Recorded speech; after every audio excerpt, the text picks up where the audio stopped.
केंद्र सरकार द्वारा विपक्षी दलों के सांसदों के लिए किए गए निलंबन के विरोध में जिला कांग्रेस द्वारा शहीद स्मारक बिलासपुर में धरना प्रदर्शन किया गया। जिला कांग्रेस अध्यक्ष अंजना धीमान की अध्यक्षता में किए गए इस विरोध प्रदर्शन के दौरान मोदी सरकार के विरुद्ध जमकर नारेबाजी की गई। धरने को संबोधित करते हुए कांग्रेस के वरिष्ठ नेता पूर्व मंत्री रामलाल ठाकुर ने केंद्र की भाजपा सरकार को घेरते हुए कहा कि केंद्र सरकार लोकतंत्र की हत्या करने का प्रयास कर रही है, इसे किसी भी सूरत में बर्दाश्त नहीं किया जाएगा। केंद्र सरकार की इस लापरवाही से प्रजातंत्र में इतिहास में पहली बार ऐसा हुआ है। केंद्र सरकार विपक्षी दलों की आवाज दबाने का प्रयास कर रही है। देश में कानून व्यवस्था चरमरा रही है, युवाओं को रोजगार नहीं मिल रहा। भाजपा को सत्ता से बाहर करने के लिए बनाया गया इंडिया गठबंधन के सांसदों के साथ की गई ये कार्यवाही अलोकतांत्रिक है। केंद्र सत्ता के बल पर लोगों को दबाने का प्रयास कर रही है। आज हमने जिला कांग्रेस कमेटी बिलासपुर में एक धरना प्रदर्शन किया, जो कि सांसद निलंबित किए गए उनकी बहाली के लिए हमने जो है यहाँ पे धरना प्रदर्शन किया कि मोदी सरकार जो है वो लोकतंत्र की हत्या कर रहे हैं और अब हमारे सांसदों को जो है संसद में बोलने का मौका नहीं दिया जा रहा। अगर कुछ उन्होंने अपनी मांग को रखा कि जो घुसपैठ थे उनको उनके ऊपर कड़ी से कड़ी सजा दी जाए, तो मोदी जो उनके जो है निलंबित कर दिया गया। ये एक लोकतंत्र की हत्या है और हम यही चाहते हैं कि ये जो हो रहा है वो गलत है। मोदी सरकार जो है अपना रवैया बदले और हमारे सांसदों को जो है जो निलंबित किए हैं उनको बहाल किया जाए। और इस तरह का रवैया जो है भाजपा सरकार का बिल्कुल भी अच्छा नहीं है। हम सब ने जिला बिलासपुर में सभी लीडर्स, सभी हमारे कांग्रेस के पदाधिकारी, सभी संगठनों के पदाधिकारी यहाँ पे उपस्थित थे और हमने यहाँ पे जोर शोर से धरना किया कि मोदी सरकार का तानाशाही का जो रवैया है वो गलत है। और इस मोदी सरकार को जो है इस बार लोगों ने प्रण लिया है कि इस बार जो है दिल्ली की सरकार जो है वो जड़ से उखाड़ फेंकेंगे और उस पे जो कांग्रेस की सरकार का झंडा लहराया जाएगा। प्रजातंत्र के इतिहास में एक ऐसा काला समय आया है कि केंद्र में जो मुद्दे हैं हिंदुस्तान के, उनके बारे में अगर विपक्ष के मेंबर पार्लियामेंट कुछ बोलते हैं तो उनको संसद से बाहर का रास्ता दिखाया जाता है। पहले राहुल गांधी जी से ये शुरू हुआ था और उसके बाद एक महिला सांसद के खिलाफ भी इन्होंने यही किया। और अब जब पीछे क्या हुआ कि जो पार्लियामेंट के अंदर जो कुछ ऐसे असामाजिक तत्व थे जो अंदर घुसे और उन्होंने अंदर जाके जो है एक ब्लास्ट करने का प्रयास किया, और उसके बाद क्या हुआ कि सरकार उसके ऊपर नहीं जागी, 7-8 आदमियों को जेल में भेज दिया। और साथ में क्या किया कि जो member parliament Bharatiya Janata party का था, जिसने उन दोनों नौजवानों को अंदर जाने के लिए जो है वो वहाँ से जो परमिट दिलवाया, उसके बारे में उसको कोई पूछने वाला नहीं है। लेकिन उन नौजवानों को जिन्होंने कहा कि बेरोज़गारी ज़्यादा हो रही है, लॉ एंड ऑर्डर की सिचुएशन जो है वो बहुत ख़राब है हिंदुस्तान के अंदर, महंगाई बड़ी है, रोज़गार नौजवानों को मिल नहीं रहा है, जब उन्होंने ये मसले वहाँ पे उठाए तो आज की तारीख में पूरा भारतवर्ष में जितने भी विपक्षी दल हैं,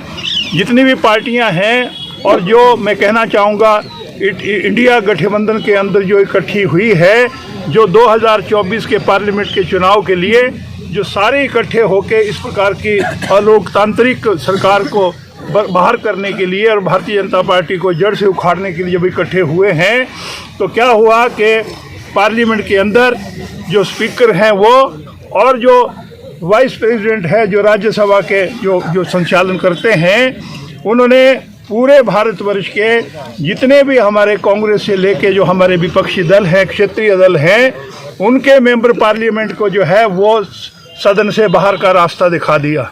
चोर अंदर बैठे हैं, गालियां देने वाले अंदर बैठे हैं, और जो कह रहे हैं कि जिन्होंने ये गलत काम किया है उनके खिलाफ एक्शन लो। एक मेंबर पार्लियामेंट जो मोदी साहब के बड़े नज़दीक है, उसको बचाने के लिए 143 मेंबर जो पार्लियामेंट थे राज्यसभा के और लोकसभा के, उनको बाहर कर दिया।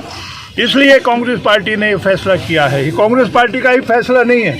सारे जितने भी विपक्षी दल इकट्ठे हुए हैं, आज पूरे हिंदुस्तान में सड़कों पे जाके जो है वो सारे लोग जो है विपक्ष के लोग जो है वो रैलियों का आयोजन कर रहे हैं। इसलिए कर रहे हैं कि कल को अगर मान लो आज की तारीख में हम खड़े नहीं होंगे तो हिंदुस्तान का प्रजातंत्र खतरे में पड़ जाएगा। ये जो दो आदमियों का जो जोड़ा है, चाहे वो होम मिनिस्टर है, जो भारतवर्ष के जो प्रधानमंत्री हैं, उन्होंने जो मैं कहना चाहूँगा कानून की धज्जियाँ उड़ा के रखी है।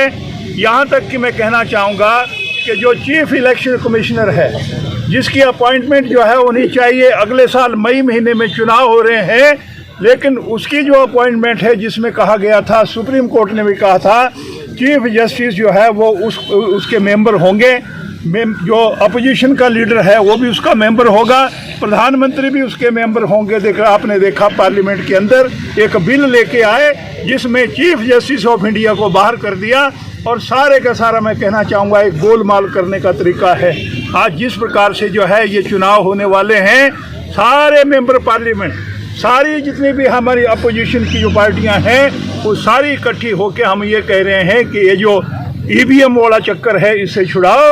और सही तौर पे मैं कहना चाहूँगा जितने भी डेवलप्ड कंट्री हैं उन्होंने सब ने जो है वो ये ईवीएम से छुटकारा पाके वो कहते हैं कि नहीं, वोट जो है वो बैलेट से होने चाहिए। तो उसके ऊपर भी कांग्रेस पार्टी आगे कदम उठा रही है। और आज पूरे हिंदुस्तान में सारी अपोजिशन पार्टियों ने जब ये कॉल दे रखी है कि इसका हमने विरोध करना है, और हर जिला मुख्यालय में हर जो हमारे स्टेट हेडक्वार्टर्स हैं उनमें सारे जितने दल है इकट्ठे होके ये जो भारतीय जनता पार्टी की तानाशाही है, जो हिटलरशाही है, उसके खिलाफ आवाज़ उठाने के लिए आज मैं कहना चाहूँगा उसी की कड़ी में हमारे कांग्रेस पार्टी के जो साथी हैं वो जो खड़े हुए हैं, और हमने ये आवाज़ उठानी है, प्रजातंत्र को जो है वो जीवित रखना है। और आने वाले दिनों में मैं ये कहना चाहूँगा, नहीं तो प्रजातंत्र ख़त्म हो जाएगा। जो ये जोड़ी दिल्ली के अंदर पूरे हिंदुस्तान को ठग रही है, आज उसके खिलाफ आवाज़ उठाने के लिए हम सारे लोग इकट्ठे हुए हैं। और जो कॉल दिल्ली से दे रखी है, और मैं कहूँगा कि जो हमारे इंडिया गठबंधन बना है उनके नेताओं ने इकट्ठे होकर आज के दिन जो है ये कॉल दे रखी है, उसमें हम शामिल हुए हैं। और मैं ये कहना चाहूँगा कि कांग्रेस पार्टी इन सारी ताकतों का विरोध करेगी जिन्होंने स्वतंत्रता प्राप्ति के लिए अपना सब कुछ न्यौछावर किया। आज प्रजातंत्र को